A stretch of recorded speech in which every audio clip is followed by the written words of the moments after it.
Does free market capitalism have a moral foundation? Is virtue a necessary component of a free market? And has a Christian worldview contributed to the creation of wealth that we've experienced in the United States? Hi, this is Richard Nelson, your host, and thank you for tuning in to the Commonwealth Matters.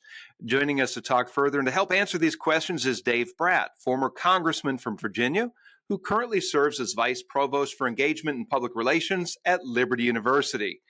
Mr. Brat holds a BA in Business Administration from Hope College, a Master of Arts in Divinity from Princeton Theological Seminary, and a PhD in Economics from American University. Prior to becoming a congressman, he was a professor at Randolph-Macon College. Brat lives in Virginia with his wife, Laura, and they have two children. Dave, welcome to the Commonwealth Matters. Hey, thanks for having me on, guys. Appreciate it. Hey, we just had a call with you last week, and it was a joy to get to know you a little bit better. But you're going to be joining us at a conference we're holding here in Kentucky in October. It's called Towards a Better Bluegrass, Sources of Kentucky's Economic Strength. And as me and my staff brainstormed as to who would be a good keynote speaker, we had some high-profile names that we had talked about.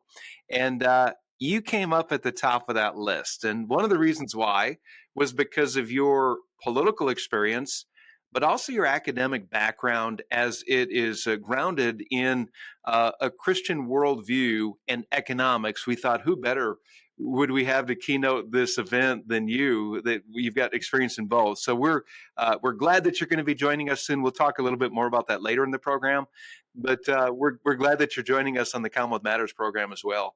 Glad to be with you, man. I'm looking forward to being down there and seeing some of my old Kentucky friends too. Great. Well, hey, I've got several things I want to cover in this fairly short period of time that we have. I want to go back to a role that you held at Randolph-Macon's BB&T Moral Foundations of Capitalism program. That was back just for a couple of years, from 2010 to 2012.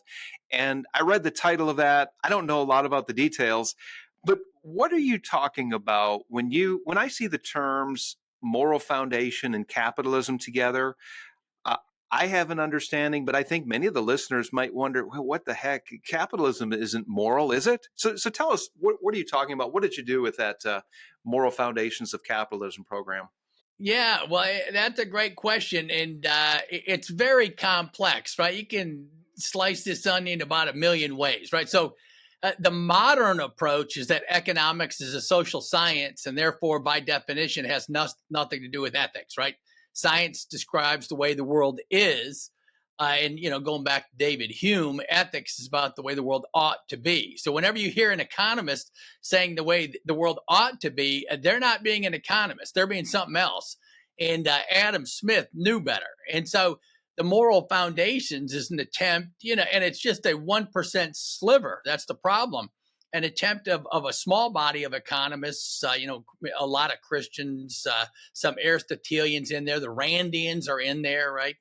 And they want to go beyond this just descriptive thing because it's weak. And they don't even do the descriptive thing, right? They're all following political agendas right now. In a way you can tell that. Just look at the top three issues in the polls right now. Number one, I think, is inflation and, the debt and the economy and productivity.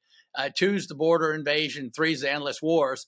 There's no economic analysis on any of the biggest three issues that Americans care about right now, which is just kind of stunning. And so the Moral Foundations I taught for, 20 years about, and I probably made some mistakes too. I relied a little too much on the classical liberal tradition, right? That, is John Locke going up through Madison and weighing heavily on the philosophers. In most ethics books, it's Aristotle and then Kant and then the utilitarians, Mill and Bentham. And so, they're all great. They're stimulating. It's intellectually fun.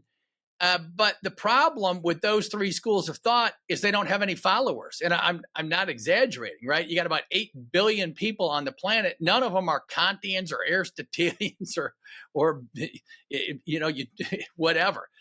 And so what are people? They're religious. And it's just stunning that in academia, right? Harvard, Yale, Princeton, anywhere you go, there's no attention given to the religious traditions, and those are the traditions that people live out their ethical lives. So once you start digging in, and even Christians have probably used too much of kind of the classical liberal tradition. That's just contract, John Locke, contractual kind of terminology, et cetera. And the medieval folks might have known better, right? And the Tolkien's and the the people like Lord of the Rings and that kind of stuff, and the people who like some of the novels. There's a far richer, deeper reality beyond even the contract theory and ethical terms in the Christian setup, right? There's a God beneath it. And that God has revealed himself in many ways, and through reason is one of them. Jesus is the logos, right? The word. And the word means thinking and speaking. And so, I'm just starting to give some of the ways people can dig down into the tradition, but it's a Herculean undertaking that we have to make because the modern world is falling apart. People have mental illness. Jordan Peterson's all over this stuff. The breakdown of this morality and of this worldview is causing massive pain to people, and they're not even aware of why they're experiencing it.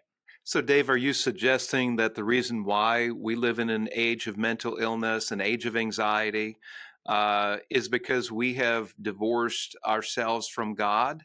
Is this what you're getting to? Yeah, absolutely.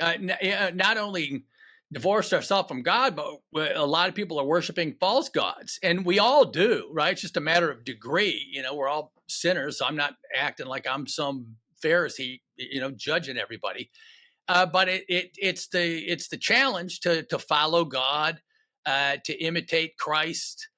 And yes, the young kids, the parents are starting to worship the kids like they're gods. They do everything for the kid. They prop up the kid, and the kid's walking around doing, social media 4 hours a day on average. I think a lot of kids are up to 7 or 8 hours a day. And we expect mental health. And, obviously that's part of the economy. It's a sad state of affairs that we don't pay attention to human capital and education. I could go off on education. What are the kids learning about the history of thought or theology or God or philosophy in K to 12? Nothing. In higher education, they're learning that all of those things are bad, right? In all the Ivies across the country, it's now just mainstream news. There's not really any debate on what I'm saying anymore. Yeah, very good. Dave, you've asserted that culture matters in economic markets, and you believe that the culture that produced Adam Smith was a Protestant culture, and that the ethics of that culture are important to understanding market efficiency. So essentially, and you go on to make the case that it's been a Christian ethos that has shaped many of our institutions here in the United States, and it's shaped the idea, well, our economy. In our understanding of economy. So explain more. Are you so you and you said earlier, I'm sorry to interrupt, but you said that underlying this worldview is God. And then going on to what you said eventually was that we've divorced ourselves from God. But so we've had the underpinning of God in this biblical view of culture, biblical view of the economy and market efficiency. And we're reaping the fruits of that today. We still are reaping the fruits of it. And yet there's this divorce that's been taking place at least over several decades. Are there here's my question, I guess. Are there more Christian voices besides yourself that are articulating this? That there is something that there is an ethos that influences our thinking when it comes to economy and market efficiency. Are you the only guy out there, or are there other voices that are breaking through? No. Yeah, no, there's tons of people, even the secular, right? The Jewish scholar who wrote The Closing of the American Mind, Alan Bloom, right? Go read him. There's your classical liberal that just reams the leftist project and reams Marx and et cetera, in just beautiful language showing the entire Western trajectory. And then you got Jordan Peterson out there. You've got a book called Return of the Strong Gods by R.R. Reno. He was the editor of First Things. That's a fascinating read right now. There are tons of people, and even the term ethos, right? We're living on borrowed times. The ethos and the ethic is still with us. but the faith in God is what caused all of it, right? The princes, right? I mean, Jesus at zero, right? In the first place, when you restart the calendar at zero for someone, seems like a big deal to me, right? I mean, it's kind of a big deal. That's a big deal, right? So, right, we start the calendar at zero for Jesus. And people say, well, he was ineffectual. He just turned the other cheek and loved everybody. And it didn't have any effect on politics, and we shouldn't be involved in politics or anything. Well, I'd like you to explain then how in the world the Roman Empire became Christian in 325 under Constantine, right? And then Charlemagne, and then Magna Carta, and then the Reformation and Luther and Calvin and the role of the lesser magistrates. And Marx, or one of his types, said once Calvin democratized the church pews, the rest was done. And that set in place. The faith in God caused all of it, because the new thing in terms of politics that was real is that we're made in the image of God. Every single person's made in the image of God. And if you just drill down on that concept and implement it into the politics, and then the Madison stuck around at Princeton and was the first graduate student in Hebrew. Well, if you study Hebrew, you know this thing with the fall, right? The snake and the apple and all this, right? And so human nature's not good. And if you know human nature's not good, then you would do a separation of powers. But even these guys couldn't anticipate a day like today. They absolutely assumed, all of them, right? Just assumed, we made a republic if you can keep it, all these famous phrases. They absolutely assumed the Judeo-Christian religious tradition would be with us. Not just an ethos, and now it's not even the ethos. And so what's going to replace it? And the answer is K-12 education, where they don't believe in anything. And so we're on a terrible trajectory, right? The Wall Street Journal had poll, religiosity and patriotism are just going way down, tens and 20s of points in a 5-year period, way down. And so this is a scary time right now. Have you ever wondered why America is the most prosperous nation in history? We've certainly been blessed, but we take the conditions for prosperity for granted. That's why CPC is hosting the Toward a Better Bluegrass Conference. We've invited some of the top thinkers and leaders to speak about the sources of our economic strength. Biblical principles, America's founding framework, and individual capacity are a few issues that we'll be addressing. So please join us on October the 18th in Lexington. And for more information, go to our website, commonwealthpolicycenter.org, and we look forward to seeing you there.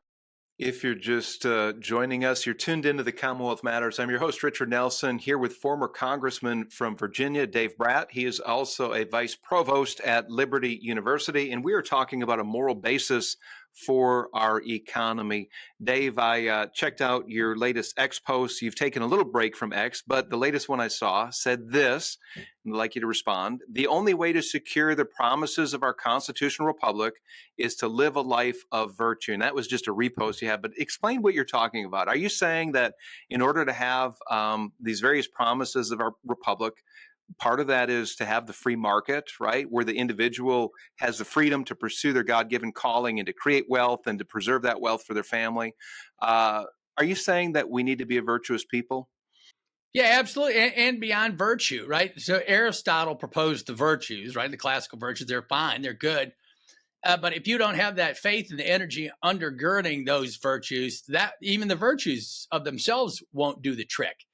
And now where you can really see what's going on is, China and India copied our cookbook on economic growth and free markets, right? So their communist system, their government sector, by the way, is smaller than ours, right? Communist, totalitarian, China's government's 14% of GDP. The U.S. is 18% of GDP, just so you got your facts straight out there, right? So now we talk about wanting free markets. We don't have any free markets right now. We got the Magnificent Seven.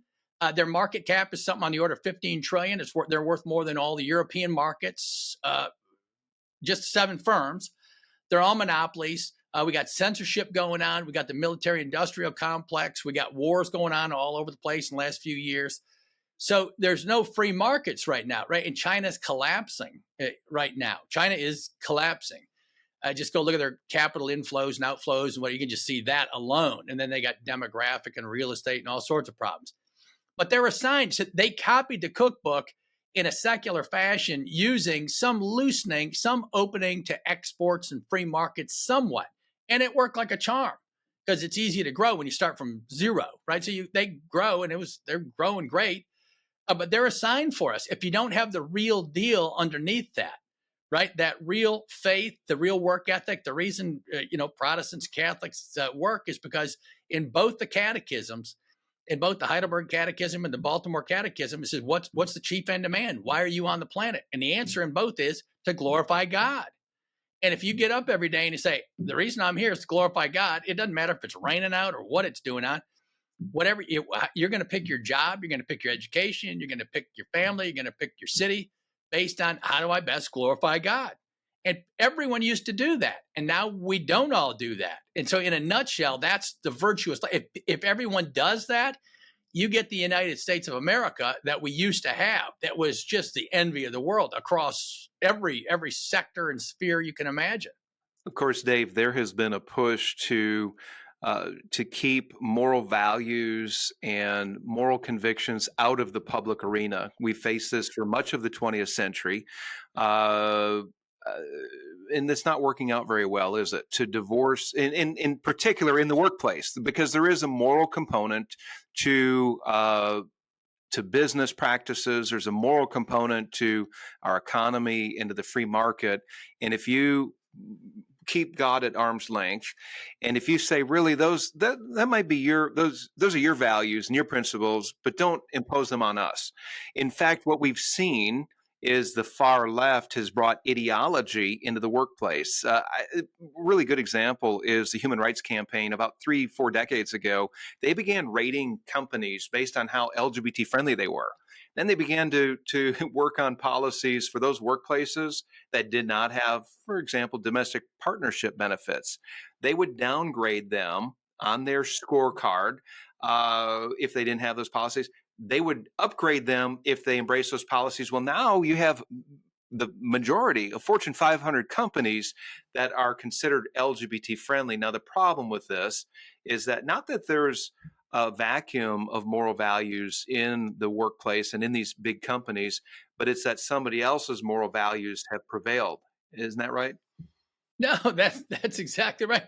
The Marxist project, right? It used to be the capitalist versus the workers. Now the neo-Marxist project has put everybody in all these buckets. So that's why you get all these letters in the alphabet and all this. And that's their clear ideology, right? And Marx is said, right? Ethics, there's no God, there's no ethics, there's no values, there are no human rights for the Marxists. Right. And if you have to ask any of your leftist friends at a Fortune 500 firm, where do human rights come from? And they'll be stumped. They can't even go a sentence. They're shallower than a wading pool. And so seriously, right, they can't answer. And so that is the Marxist project. And it's been very successful. They have said, let's get rid of all these values because it's a superstructure created by the capitalists to keep the people down. Well, the people are starting to wake up now. And now, the old Republican Democrat lines are all broken. Right now, you got basically a populist avalanche, right? You got Tulsi Gabbard and RFK Jr. joining Trump and Republicans and whatever. All political views are my own. Versus the left. The left, the other day, I think Harris came out and said, I've got all the leaders of the Fortune 100 are for me. Right. And if you look at the Magnificent Seven, all of them are on the left now, except for Musk. And so the big banks, the big defense establishment, the big pharma, the big agriculture, RFK's going nuts on all that stuff on you make America healthy again. Thank God. That's a good thing. And so you're right. They have won. We've lost. And now this gets to the crux of it. Why have Christians become so weak? That is the fundamental question that's left at the end of the day. And that requires some serious soul searching and some digging. Christians have become passive. They're scared. As long as they're okay, I got rich suburban friends all over the place. As long as they're okay and they got a high paying job and a couple nice cars and their kids in good schools and they're going to go to university and get a job, it's all done. It's fine. Don't rock the boat, right? I don't care. I don't care about all this other stuff you just mentioned. And that's not a world we want to live in for too long, or it's going to be a problem. Dave, and I want to carry on this thought here, if Christianity is true, and if there's a God as the foundation of any civilization and God as the foundation of an economy, and this God and this worldview has created the culture we live in today and this economy that we're enjoying today. So long as we push against that, uh, wouldn't you agree that we cannot expect this civilization and this economy to continue on as we've been blessed throughout our history? No, it's not continuing on, right? And I'm an economist, and there's a guy at Northwestern. He's probably a Democrat. He's the Robert Nelson. He's granddaddy of productivity studies. Productivity in the United States of America has been going down for 70 years in a row. The OMB and the CBO, Congressional Budget Office, has the productivity forecast for the next 30 years. It continues to go down for the next 30 years. So there's your economic growth. Human capital is terrible. The Democrats just had their convention of a joy fest. As soon as you walk out of the door in Chicago, there's not so much joy. The poor kids there in the third grade, the literacy rate is 11%. That's your economy. Those are kids made in the image of God. And so you can bash the left and you can feel good about it. But the conservatives, we don't have enough cities where we can say, here's my conservative city. We built the city on a hill right here. Our kids, they're acing everything. They're studying hard. We got a work ethic, and it's missing. And where's the church in the middle of this question, right? And so that's the heavy knitting that's got to get done here. Dave, a lot of people have given up on the federal government acting responsibly when it comes to tax dollars and government involvement and government overreach. What would you say to the person who still wants to make a difference? Maybe they're looking at the local level, their local government or state government. Is there hope at the local level to establish some kind of fiscal integrity, responsible spending, responsible tax policy? What would you advise those people? Yeah, no, sure. At the local level, right? There's Moms for Liberty and Moms for Justice and all these voter groups now getting together. They're having a huge influence on the country. The school boards, the county boards, all you need is 5 people to win. I mean, I'm just making up. No, 3 out of 5 or whatever, right? 4 out of 7. But you just need a few people and you can turn your whole thing around and you can restore credibility very quickly. So I applaud everybody. And the state governments in Virginia and the Commonwealth, I'm not as hopeful. Maybe you guys in Kentucky are probably stronger and better than we are. But then the major advice to everybody is the thing that moves DC are lists. And so everybody, and the Republicans are not good at sharing. The Dems, all political views are my own. The Dems are great at sharing stuff, and they're unified. When they run, Republicans don't run on anything, right? You couldn't name the 3 issues the speaker's named or the head of the Senate on the Republican side are running on. None. Trump's got 3, the RNC's got 3, whatever, but they don't run on anything, right? So you got to get lists, huge numbers of people, start local, and then build it state. And if you're onto something, the people will respond, and then you got the lists, and then you go to your congressman or woman and you say, hey, I got 10,000 people here. They're going to vote. If you vote wrong on that bill right there, you're bye-bye. You're gone. And they'll respond in a heartbeat, right? If I had a constituent come to me with 10,000 people on a list, boom, they got my attention. Dave, I want to speak to the church. The churches have come up in our conversation here. You've got an MDiv from Princeton Theological Seminary. So you think about these things, the church and Christians engaging. What would be your advice to pastors, especially a pastor today who thinks, yeah, the economy and business, that's outside of my wheelhouse? What would you say to them as far as should they speak on these issues? Should they have sermons that talk about a biblical view of the economy or a biblical view of free markets? What would be your advice to them? Yeah, I would just say, on the easiest way to see it is just look back 200 years, 1776, and what were the preachers saying? And then what's changed and what's gone wrong, right? So all the preachers back then, they had no trouble going to war, fighting with the British, fighting for economics and taxes, whatever, right? And then you can go right up through history, and roughly everything's pretty solid, even up to World War II. Most of the preachers were still probably intact across the country. So it's all fallen apart in 60 or 70 years, right? And so there's some great people out, David Barton, Bill Federer,